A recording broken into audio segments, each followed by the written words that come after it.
Hi guys, today I'm going to cook a village-style beef curry.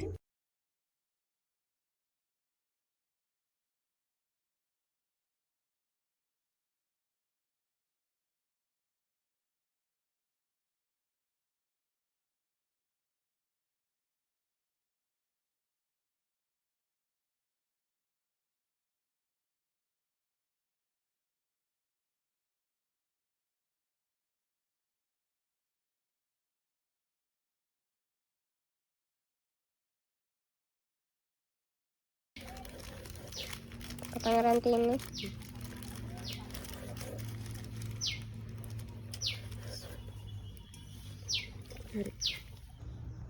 අපි අද beef කරියක් හදාගන්නයි යන්නේ. මේ බීෆ් කරිය හදනකොට මටම ආවේන උණු ක්‍රමයක් තමයි භාවිතා කරන්නේ. මේ බීෆ් කරියට අවශ්‍ය බීෆ් ටික ගම්මිරිස් කුඩු, මේ ගම්මිරිස් කුඩු උඩින් සුදු පාට කුඩක් වෙනොත් ඒක ඉඟුරු කුඩු, මිරිස් කුඩු, බෙදපු 3-5 කුඩු, කුරුඳු පොතු, එනසාල්, කරාඹු නැටි, සුදු ලුණු ටිකක්, රම්පේ, කරපිංචා, තලාගත් මුරුංගා පුත්තක්, කපාගත්තු ලොකු ලුණු ටිකක්. හරි. ඊළඟට අපි මේක කරන්න යන්නේ මේ කරියට මේ ටික මිශ්‍ර කරගන්න. අපි ඉස්සෙල්ලාම රම්පේ ටික මිශ්‍ර කරනවා. කරපිංචා ටිකක් දා ගන්නවා. තලාගත් මුරුංගා පුතු කෑල්ල, සුදු ලුණු ටික, ලුණු ටික ඔක්කොම මිශ්‍ර කරනවා. මේක හොඳට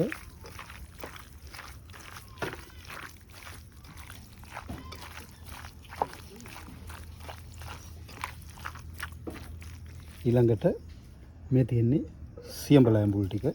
අපි ඒකත් මේකට එකතු කරනවා.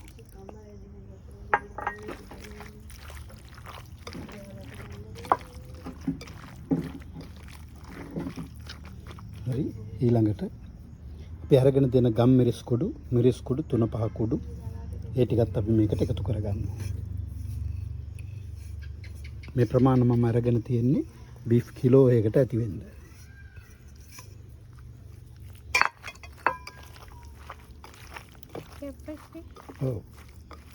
ඊළඟට මම මේ කුරුඳු පොතු ටික එනසාල්ලට කීපය පොඩ්ඩක් තලා ගන්නවා. මෙන්න මේ විදිහට.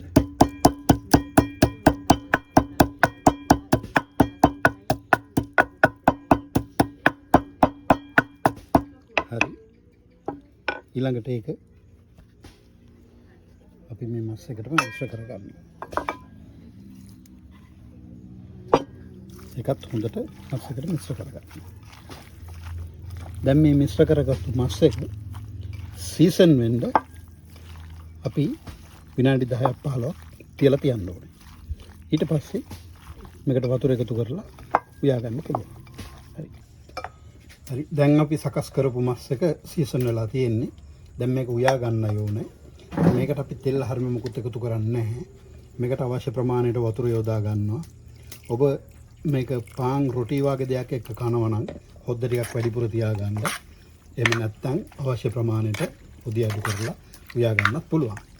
මේ විදිහට අපි වතුර එකතු කරලා හොඳට කලවම් කරගෙන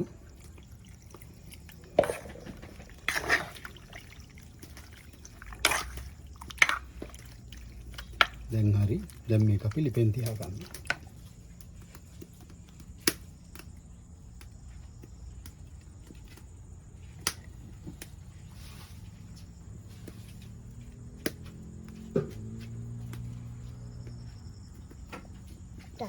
අපි බලමු දැන් එන්ජිනේ තත්ත්වය. ඔව් දැන් උතුරනවා හොඳට. පොඩ්ඩ ටිකක් වැඩිපුර තියාගත්තා.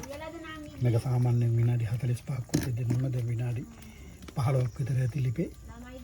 මදගින්නේ විනාඩි 45ක් විතර ඉදුණාම හොඳ ගානට එනවා.